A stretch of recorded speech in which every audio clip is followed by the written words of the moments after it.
Chris, welcome. Thank Uh, you, Simon. so you're a business strategist, a fellow Ronnie at 12 Mhm. Ronnies, and we've just been hearing about validating business ideas, Chris. Mm. I don't know whether you caught any of Bill's talk, I but did. he was talking about the actual idea itself, Yeah. and how people come up with, what's a great idea and what they do with them. But what does it really mean to turn a business idea into a good business? Yeah. So, I mean, I know this is quite an in-depth question there to start with, but we really want to focus on the business side of things now. Yeah, absolutely right. And I listened to Bill's entire presentation, and I mean, I would agree with everything he said. And this is the next logical step from that. Once you've got a great idea, how do you turn that into a great business?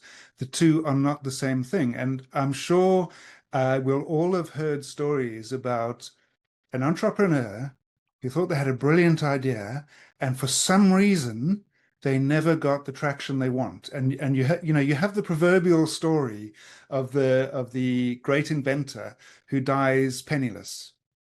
And I mean, I think that happens for a number of reasons. One is you can have a great product or a service, but if you can't get it to market, um, it doesn't matter. No one's ever going to buy it. So you have people talk about the building a better mousetrap. You can build a better mousetrap. It can be 10 times better than any mousetrap that anyone's ever bought before. But if you can't take it to market, it's no good.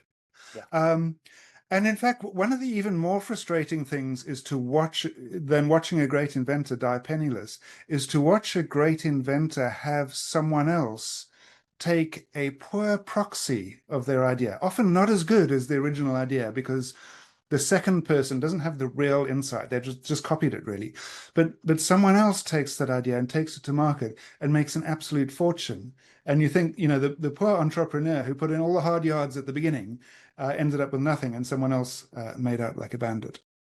Um, so it's a very real problem. The idea itself, you have to have the idea, but it's not enough. You have to be able to turn it into a great business. Um, so I think part of the problem is that most people come to turning the idea into a business with an incomplete skill set. Yeah. So you'll find that maybe you're a great engineer, right? And you've been able to build this better mousetrap, but you know nothing about marketing, right? So you can't find the customer and take it to them. Maybe you're a great marketer. You're really good at finding customers, but when push comes to shove, you actually can't build your product in an affordable way that you can scale. Or maybe you've got both of those things, but you're not really a numbers person. So your business you never really get it to be profitable because you just don't have a good handle on the numbers. And so what you find is running a successful business is a holistic process. You need to manage across, in a large mature business, you'll typically have an executive team where you bring in people with all those different skills, right? And in a small startup, you have to try and achieve the same thing. And there's two steps to that, right? First of all, you have to understand all of the components that you require to make your business work. You have to have that knowledge first. Yes. And then you've got a choice. You can either say, well, and then you have to recognize which ones you're good at and which ones you're not good at. You have to have that self-awareness first. But then your choices are, I can either become a really quick study student, and if I'm an engineer, I can learn marketing. I mean, that's possible. People do it. Or you can say, maybe I need a co-founder or even just an advisor or an early employee who's really good at the stuff that I'm not good at in order to make a fully functional team to actually bring my idea to create a proper business out of it. Yeah, I mean, that's a very comprehensive answer as well. We all have blind spots though, when we're in business. Talk to us about the blind spots. Yeah, that's the thing. You don't know what you don't know. Yeah. So if you're a great engineer and someone says, "Well, what about marketing?" It's, well, I don't know, right? So in the first instance, if someone says to you, "What about marketing?" and you say, "Well, I don't know," I guess that's kind of a recognition that you've got a blind spot. But now, of course, you don't know what marketing is. So what do you do? Um, and then, I mean, Bill is bang on, right? You've got to get out and talk to people. Now, Yeah. Bill was focused on talking to their customers to make sure you've understood the customer need, right? When you get to turning this into a business, you need to talk to all of the other people to make it a business, right? So you need to get out there and talk to, who are your suppliers going to be?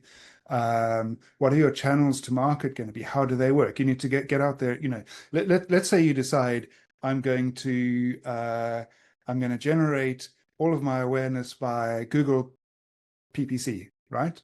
Let's just say, for argument's sake, that's what I think I'm going to do.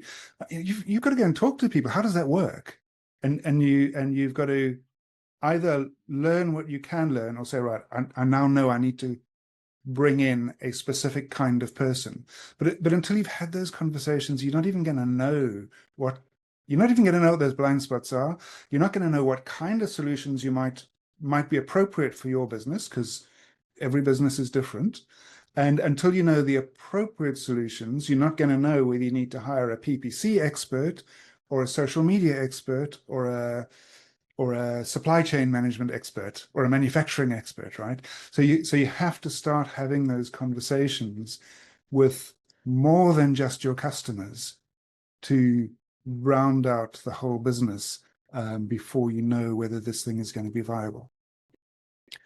And it may be, to Bill's point, your business isn't viable. Yes. So maybe, the classic example is I always give, it's easy to find customers who tell you they'd love a hoverboard that would solve their transport problems, right? It's really hard to find someone who can make a skateboard-sized anti-gravity generator, right? So you need to bring all of these things together and decide whether that's achievable. And the answer may be no, it's not achievable, or it's the other thing is often, the things that are achievable by a company like Google or Elon Musk are different to the things that are achievable by the likes of you and I, sitting in the park, as Bill was. Again, you have to decide, is this a business that I can successfully create and run? And that's the key to it. Is it one that I can create and run? Because there's lots of business ideas out there, lots of ideas, and people look at the size of the market and things like that and go, "This is a brilliant business idea." But if Yeah. you can't make it work, then it's not a great business idea for you.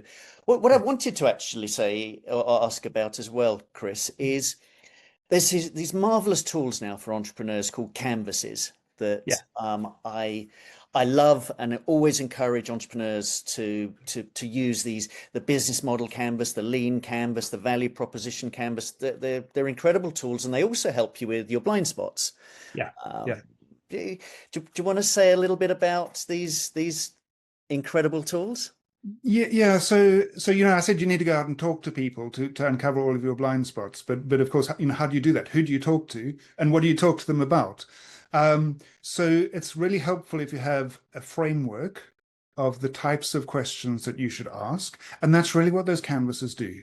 They provide you with a framework of the kind of things you should inquire into, and that'll clue you into the kinds of people you're going to need to speak to in order to do that, and will help you find the blind spots. Often, I mean, we're going to look at some canvases just now, and often I find that people will look at the canvas, and part of it they'll say, "Well, that was easy to fill in, right? Those answers came easily. It was 1, 2, 3, and we're done." And then you look at another part of the canvas, and they say either they say that was really hard to fill in, or you look at what they filled in and you say it's very clear you don't understand. And so those frameworks, in the simple terms, I think of them as checklists, right? Have you thought about all of these things? And they laid out as graphical things rather than as lists, which I think is useful because it shows the relationships between the things in the list, not just the things on the list. But if you think of them as checklists, these are the things you need to be sure you've thought about before you take the next step.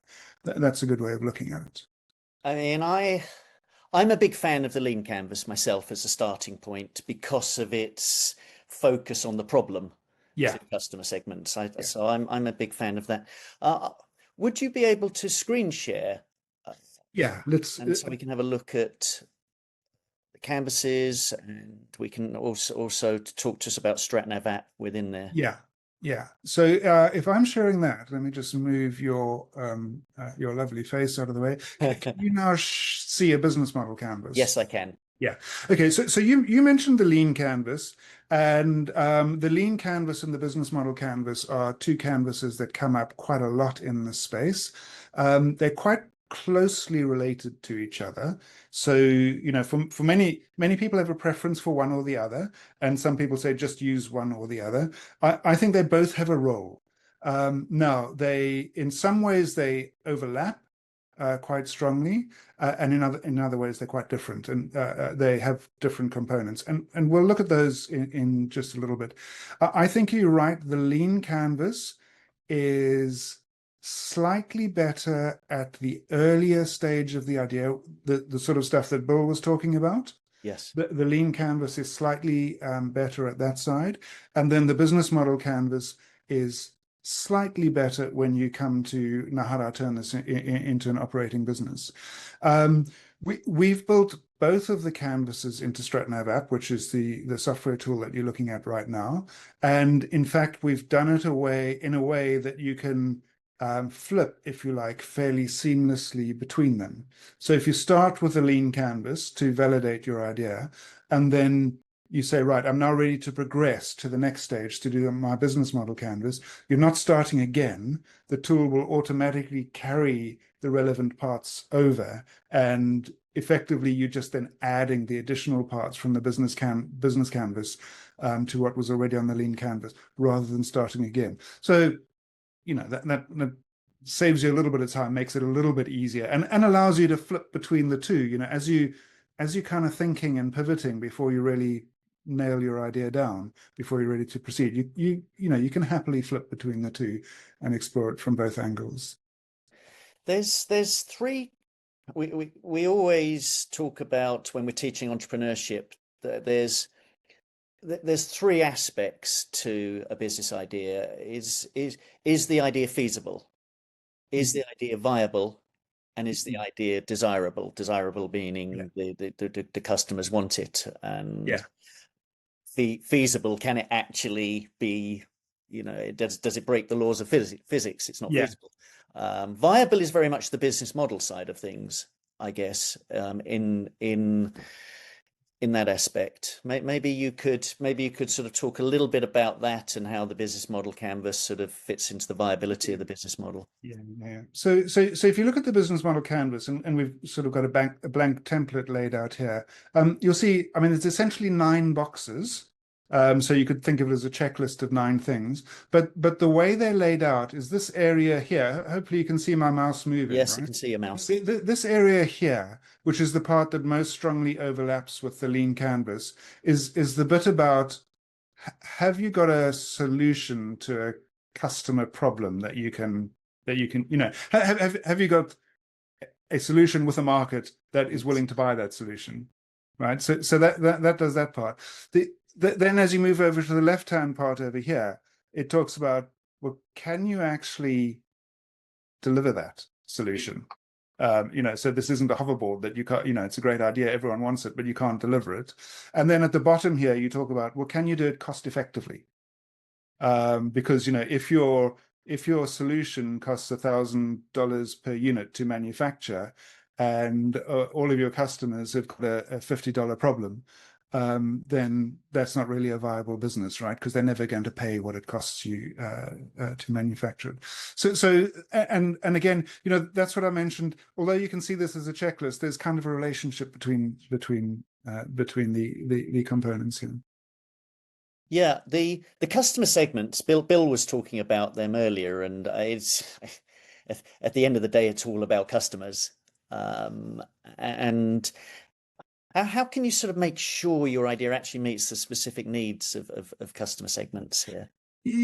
Yeah, so I think that's essentially what Bill was talking. I mean, you have to go out and talk to people Yeah. about their needs.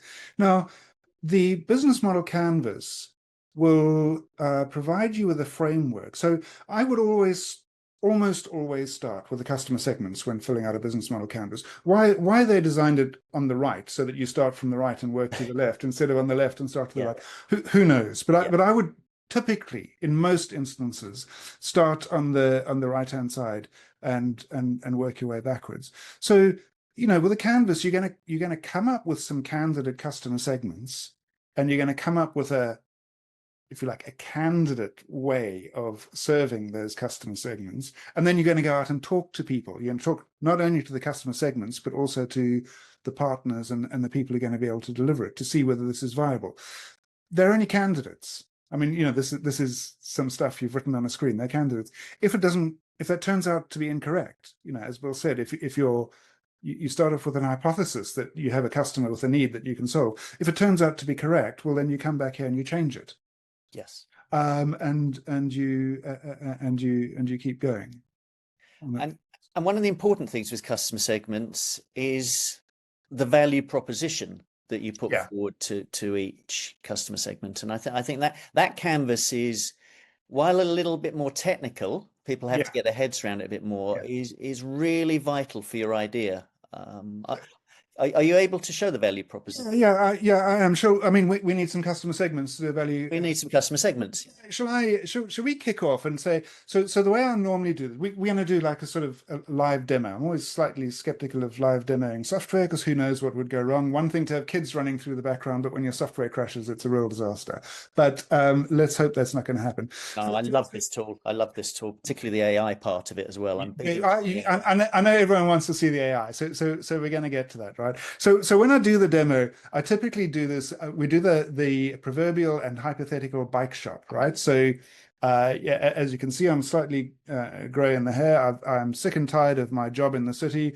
I want to pack it all in, and I want to set up a shop selling bikes and bike accessories to people in my local area. And this So is that's your business idea. my That's your $1 million idea, yeah? that's my $1 million idea, Yeah. right? And so I start off with customer segments and I say, who am I going to sell these bikes to? And it's really as simple as I can type in fitness enthusiasts, Yeah. right? They're going to be my first customer segment. And I simply type it in and I press enter. And it's now a bit slow because Zoom is sucking all my bandwidth, but it's now added to the canvas. And I can go and fill in my canvas just like that. I can go through all the categories and I can, maybe I've got 3 or 4 customer segments, and then I look at what channels I'm going to use to reach them, and I work my way around the canvas. My students used to do this pen and paper in the old days. And we, in a sense, we're replicating the pen and paper exercise, but we'll quickly see why this is not the same as the pen and paper exercise. I should say as well that, if you're not familiar with the business model canvas, because this is an online system, you'll see at the top here, you've got sort of you've got a voiceover talking you through what you're supposed to be doing. So always read the tips at the top, which will, they're telling you what to do. There's also help.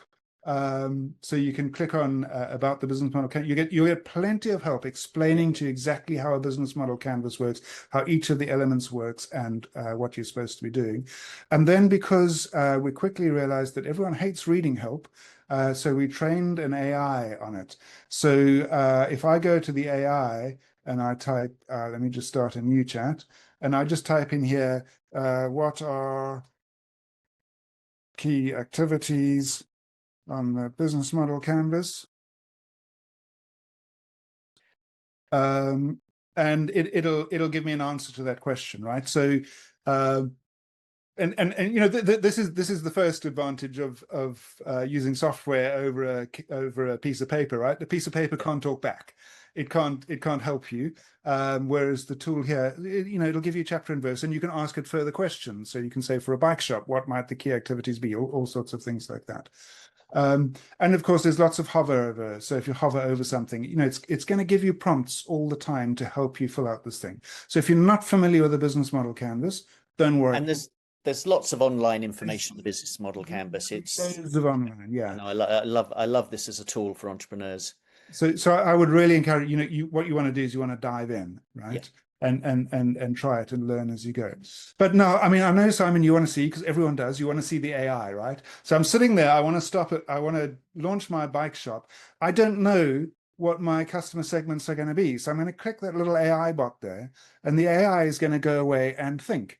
Now, at this stage, I did cheat slightly, by the way. Before we started this, I just put in a single sentence, which was more or less what I said at the beginning. I want to open a bike shop in the Surrey Hills. That's basically all I've told it. And so it's come back with a suggested list of the customer segments that I might want to do. It's come back with some suggestions. So you'll see, so it already knows that I've already identified fitness enthusiasts as a segment. So so it won't suggest that again, but it'll say, well, you could also target cycle commuters. You could also target families, people who like to go cycling with their kids. You could go for leisure and casual riders. Touring, this is the one that always surprised me, touring and adventure cyclists. I would never have thought about that. Probably I shouldn't really be opening a bike shop because I don't really know enough about it. But it's come up with all these different, say, e-bike enthusiasts. Again, it's come up with all these different ideas that I could do. And I can simply say, yeah, cycle commuters, that's absolutely. And I simply click on it and it adds it. And you'll see, by the way, it's given more detailed descriptions of exactly what it means by those. So if if I'm sitting there on any one of these things and I'm drawing a blank, the AI will come up with some suggestions. Now, there's a slight problem with this, and that when I've seen people do this, they say, "Oh, these are great," and they just add them all without thinking.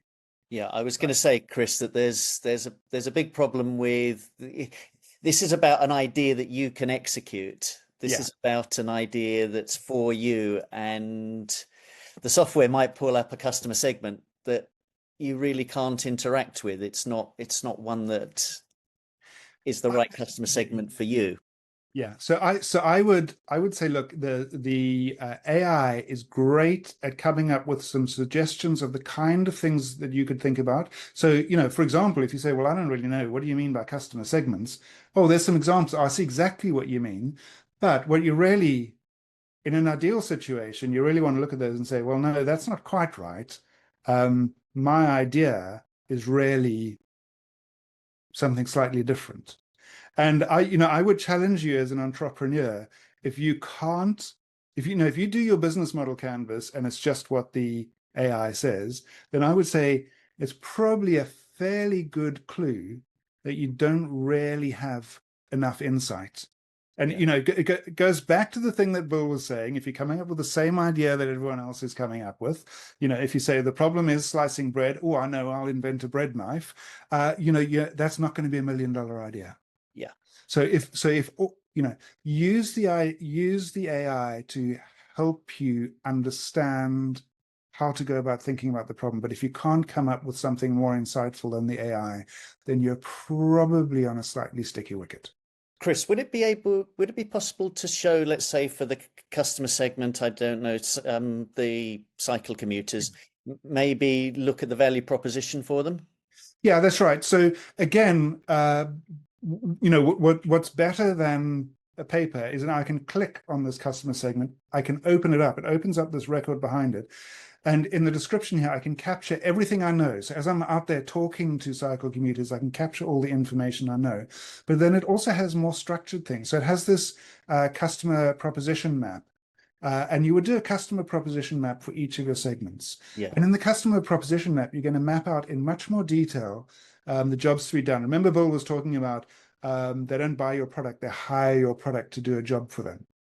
So you'd map out the jobs to be done, and then you'd map out the gains and the pains. So Bill's example is if I want to buy a car, so the job to be done, it needs to get me from A to B, right? The gains is, I want to look super sexy, right? I want this car to have the cool factor. That's a gain. And a pain would be, I don't want this thing breaking down the whole time, right? Because I want to get from A to B. I don't want to become a mechanic.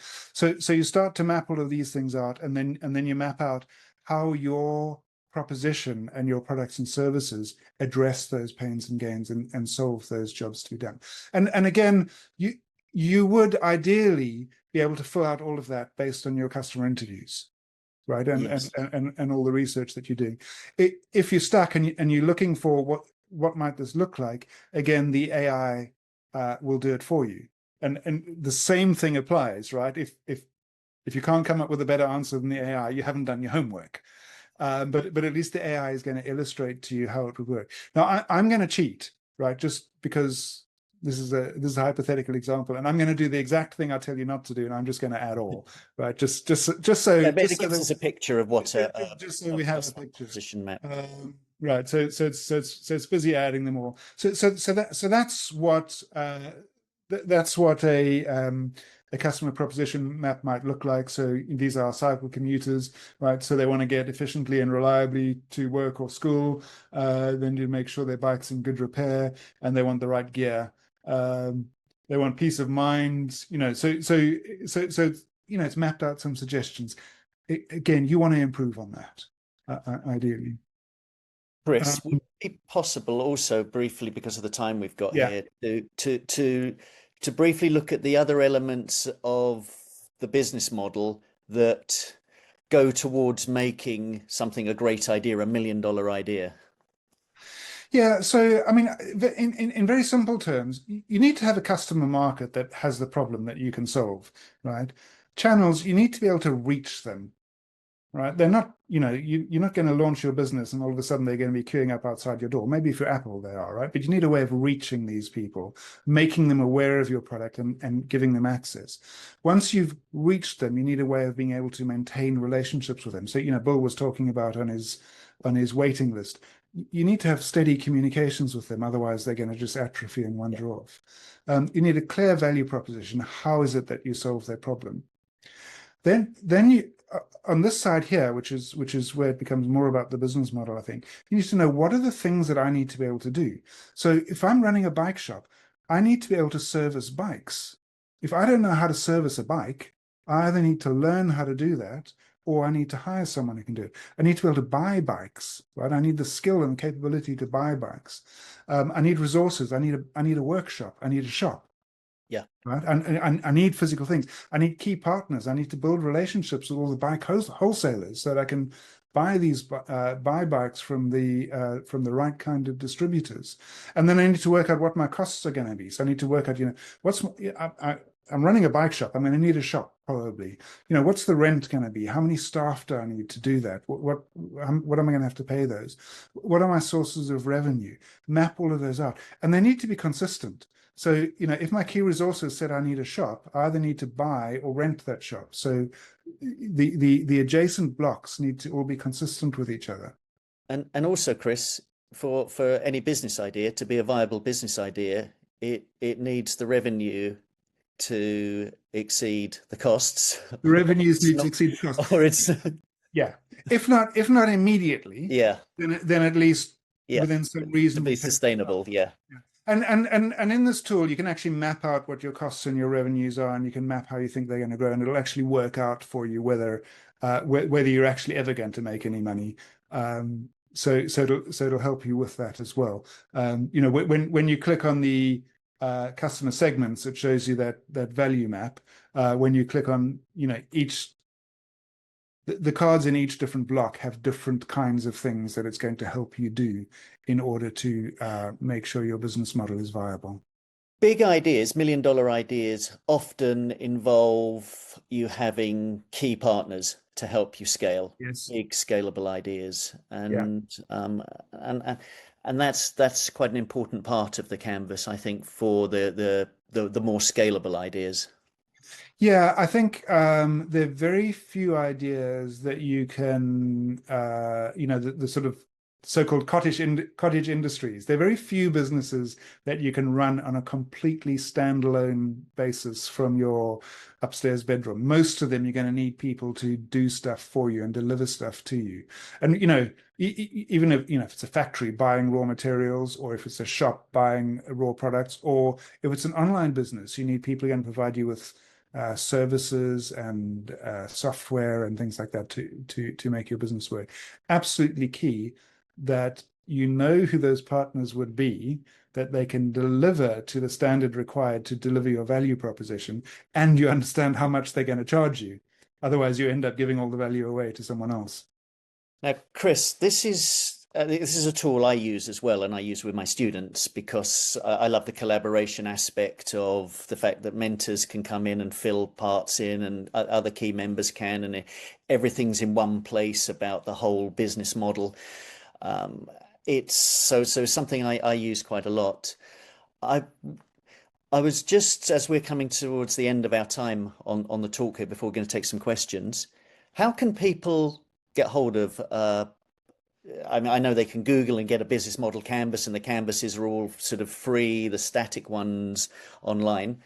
How can people get hold of this particular StratNav app tool to put their business models in? Because if people are developing million-dollar ideas, they need a viable business model. It's a crucial part Absolutely. to it, and Absolutely. it's key that tools like this lead them in the right direction. How can they get hold of this, Chris? Yeah. So our offer today, if you go to, I'm just going to try and highlight it there. If you go to https colon slash slash www.stratnavapp.com, you will be able to sign up for free.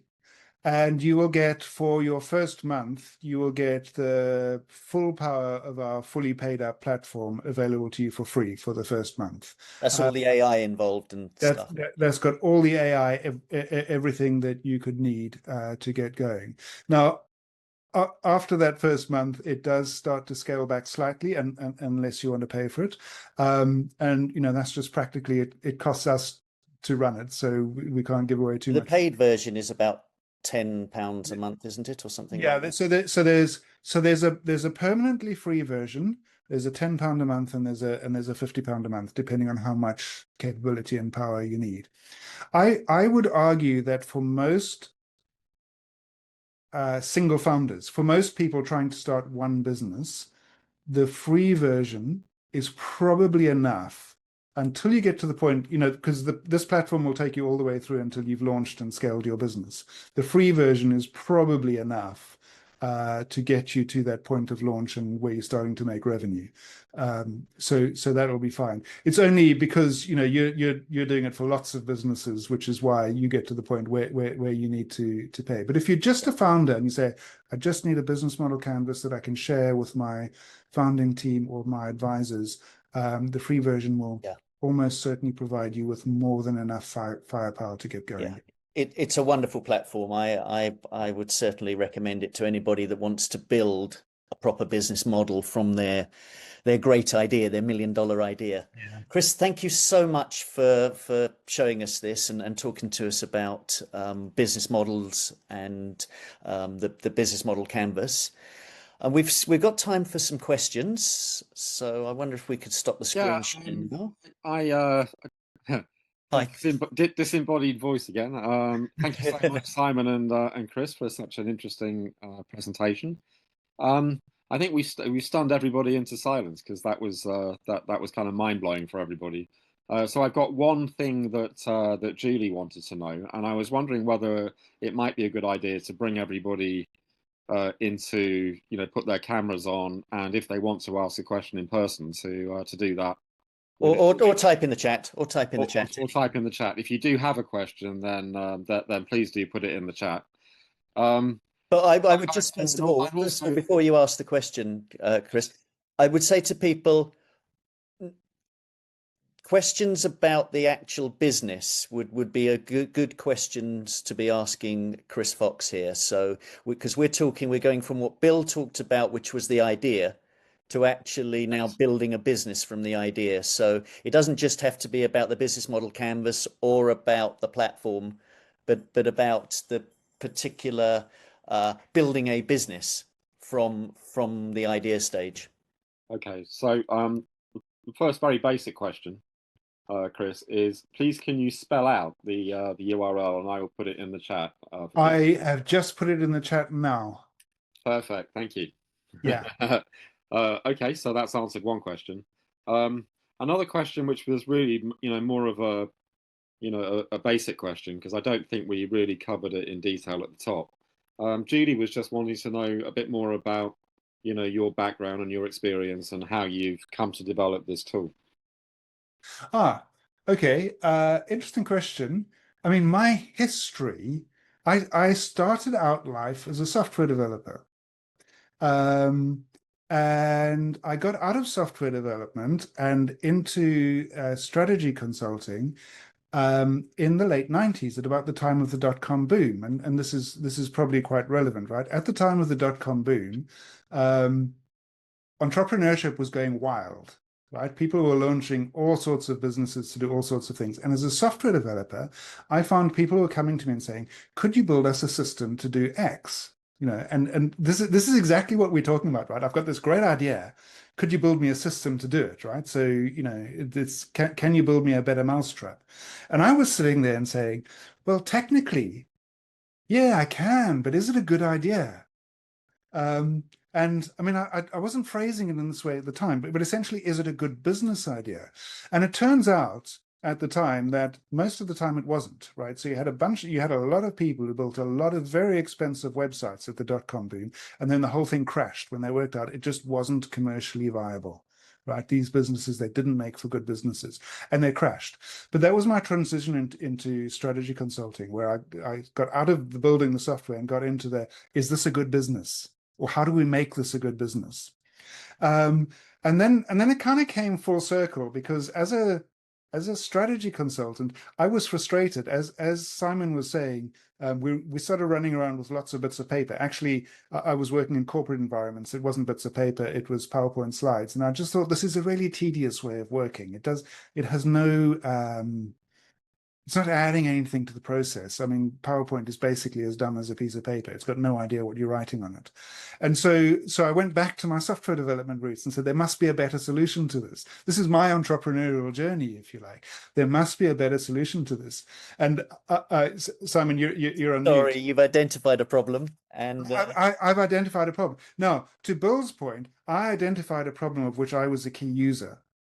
And Bill's point was, well, that comes with some dangers, and I absolutely endorse that. I mean, for me, it's been a wonderful journey because I've been able to solve a problem that I really experienced, and I've been able to come up with a great solution that's really made my life a million times better, and a lot of other people. But it's an interesting journey going from a solution to my problem to making the solution to other people's problems. So I would endorse what Bill's saying. I wouldn't at any point say, if you've got the problem, don't think that you can't be the one to solve it. But I would say recognize that solving your own problem presents some challenges that you're going to have to rise up and meet. very good. Yeah, thank you, Chris. We've got a few more questions, so I will put those to you. Amber says, at what point or what stage are people required to in their developing a startup? When do they need a business model? Yeah, so I mean, I think Simon has rather cunningly constructed this in a fairly logical sequence. Problem number one, which Bill was talking to, is, do you have an idea? Right? Do you have a good idea of a problem to solve for people? So I would say you need to do that first. But once you satisfied yourself that you've got a good idea, the next question to ask is, can I create a good business around this? Because if you can't, then it doesn't matter that you've got a good idea, right? If you can't create a viable business. So I would say there's a sequence of steps. First, make sure your idea is good. Then say, can I create a good business model around it and turn it into a good business? Okay, brilliant. Thank you. And then we've got a couple of questions from Pransig again, who says, does AI or your AI help with things like census records or historical records or newspaper archive information? I mean, in other words, what is your AI connected to?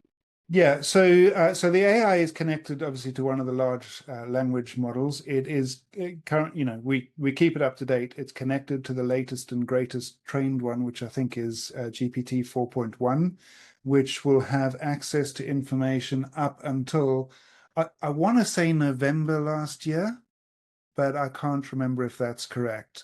But this is a very key point. When you need to be getting new insight and knowledge from speaking to your customers and adding that into the tool, not just relying on census knowledge.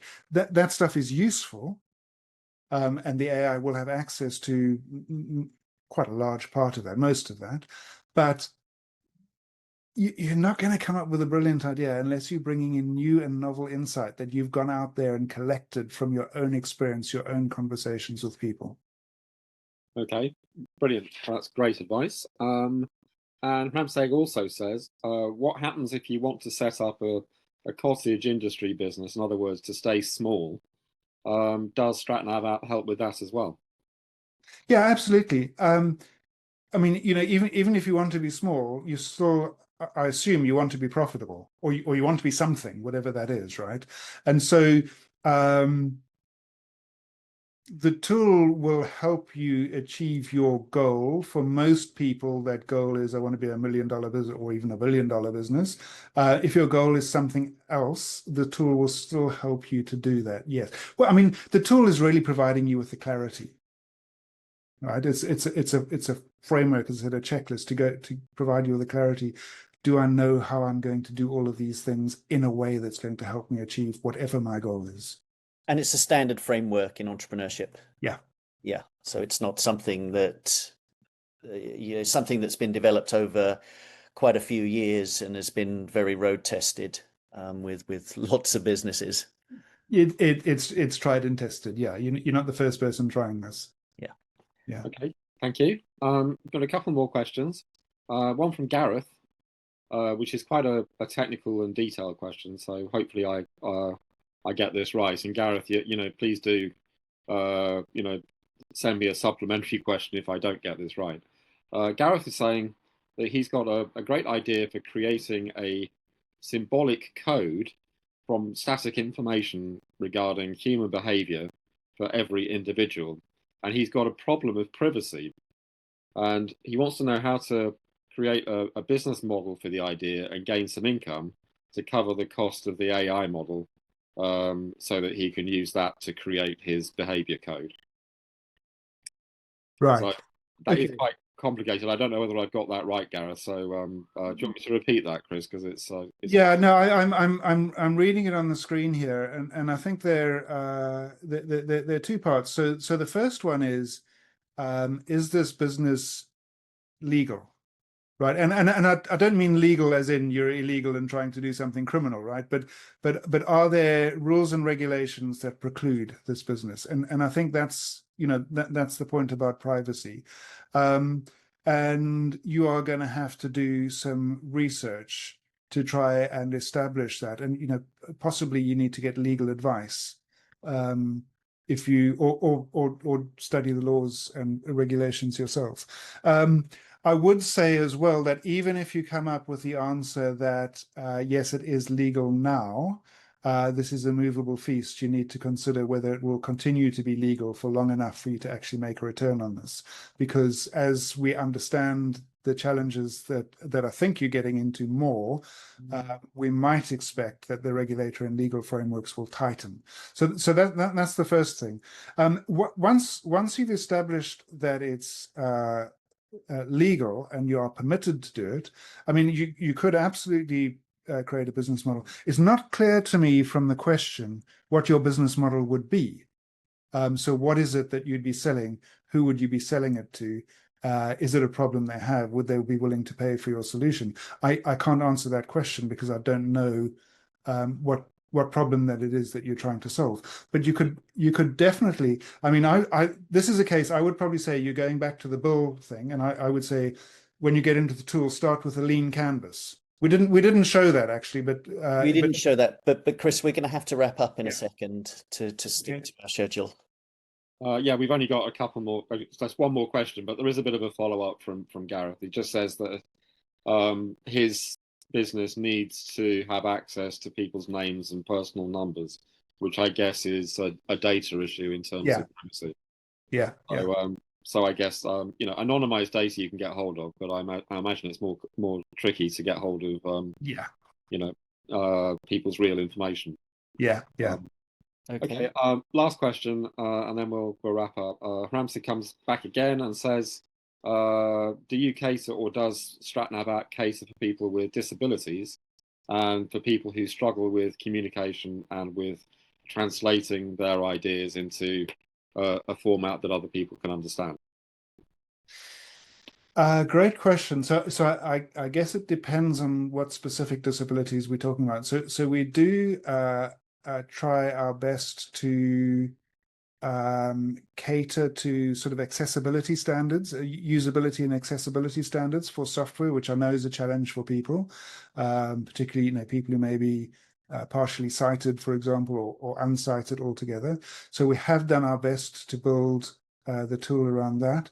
I think if we're talking about more cognitive diversity, people who are struggling to communicate or translate their ideas, I mean, I think in a sense the frameworks provide some sort of scaffolding which may help, but I'm not sure I could answer the question in much more detail without being clearer about what kind of disabilities we're talking about here. Okay, we do have one very last question which has crept in, and then we'll stop after this. If you've got questions after this, then keep them for the after party at the end of the day, and then we can ask them then. But Diana's just got a question which just snuck in just before the end. And Haram, just as a follow-up, it's he's talking about autism and ADHD. Bruce, we're going to have to. No, I know. That one last thing, because we've started the Diana thing. Said that she started to help others to reach more wealth and freedom. She's got a couple of courses which are to do with personal finance and mindset, and also to do with mentoring to monetize skills into income streams, and also a course on investing basics. But she's trying to make a community. So would those sorts of ideas be capable of being made into $1 million idea from those starting points? I mean, the answer is absolutely yes, because other people have done it. The caveat to that is that's a really crowded space. So my first question is, what's going to make you sufficiently different to stand out, to achieve the kind of scale that you would need to make it a $1 million idea? So, in very simple terms, how much can you reasonably afford, how much can you reasonably charge for these courses, and therefore how much does it cost for you to produce them, and therefore how many people would have to pay for your courses to make your $1 million, and is your idea distinctive enough to penetrate that very crowded market to get that number of people to pay for it? And I think in that market that would be a very, very real challenge because it's so saturated. Okay, well, thank you so much, Chris. Thank you, Simon. Thank you, everybody in the audience, for your amazing questions.